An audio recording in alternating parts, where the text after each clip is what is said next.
After coronation, Shivaji Raje was being called Chhatrapati Shivaji Maharaj. He decided to bring all kings in South Bharat together and create a major force against the Mughals. He also had a mission of throwing out the cruel Pathan warriors from India. To achieve his goal and establish Indian unity, he sent his minister to Bhaganagar, that is capital of Qutub Shahi. There, he met the ministers Akkanna and Madanna and formed conditions of agreement of friendship. Then, Shivaji Maharaj proceeded with a force of 25,000.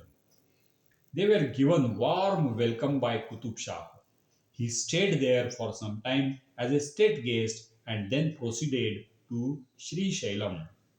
Sri Shailam is one of the 12 revered Jyotirlings. There, he stayed for a few days and performed puja multiple times.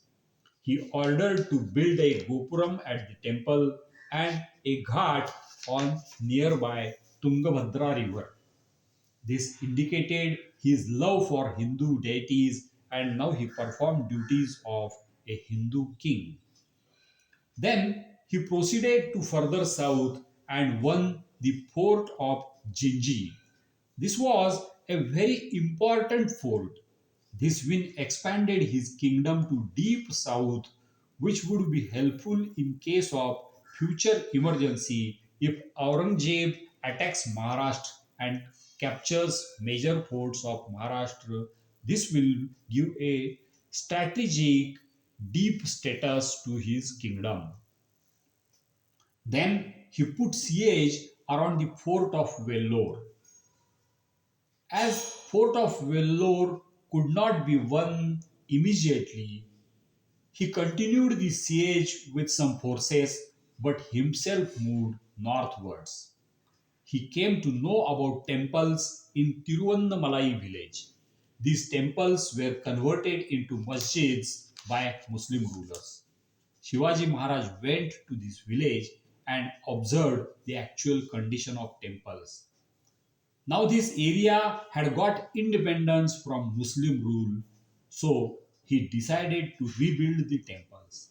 The masjids were removed on his orders, and construction of temples started in Shivaji Raje's presence. The deities in these temples were Samotti Perumal. Thus, Shivaji Maharaj has given us a teaching through his action that pride of our temples must be preserved. Whenever necessary, we can regain the masjids into temples. We do not need to destroy masjids, but whenever masjids are built by demolishing temples, we have a right to rebuild the temple to their earlier glory and pray our gods in such temples. He sent messages to his stepbrother Ekoji Raje, who was king of Tanjavur. They had a long meeting in a Shiva temple in Tirupattora village in today's Tamil Nadu. Then he moved further north and returned to Maharashtra, winning small kingdoms on the way in Karnataka. There were many small kingdoms in this area, and these kingdoms started paying tax to Hindavi Swaraj after this expedition of Shivaji Raje. Why they started giving tax? Because till now they had to pay taxes to Adil Shah, which was a Muslim ruler. Shivaji Raje was an originally Indian ruler.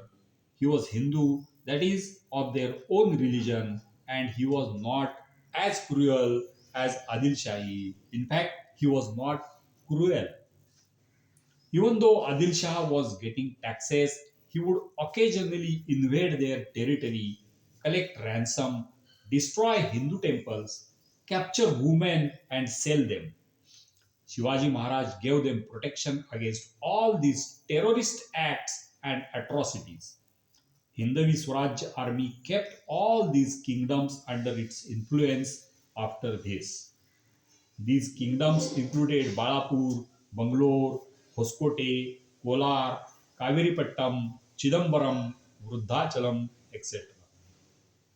In Belwadi in Karnataka, there was a small village fort, and the area was ruled by a lady named Desai.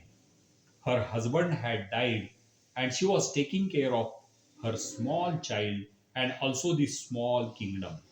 She attacked Shivaji Raje's camp and carried away some bullock carts containing food grains. Shivaji Raje's soldiers retaliated with attack and defeated her after some time. When she was brought as prisoner in front of Maharaj, she begged for pardon and gave her son in the lap of Shivaji Maharaj. Looking at the age of the son, and as he always revered ladies, he returned the small kingdom to her. He installed sculptures at many places in her kingdom which shows Shivaji Maharaj offering a flask of milk to her son. This indicates how Shivaji Maharaj cared about ladies and teaches us to do so. After completing his 21-month successful expedition to South India, Shivaji Raje returned to Raigad. In next years, he also conducted a few expeditions into Mughal land in which he himself was present. He celebrated marriage of his second son Rajaram with Janaki Bai Guzar. She was daughter of Pratap Rao Guzar, who was his chief of army at some time and had laid his life while fighting for Hindavi Swaraj. Thus, Shivaji Maharaj tried to establish respect of the Guzar family.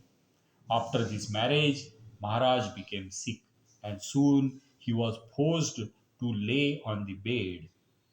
From his birth in 1630, he had never taken rest, always tried his best to serve Hindu Dharma. He always had an ambition of throwing out foreign invaders from India. He had laid foundation of this work in Maharashtra. The God had always blessed him, given him success, and the God now wanted him to return to God's abode for rest. On the day of 3rd April 1680, Shivaji Raje asked everyone to leave his room, started chanting the name of Goddess Jagadamba. He remembered how his mother Jizabai nurtured him and guided up to his coronation.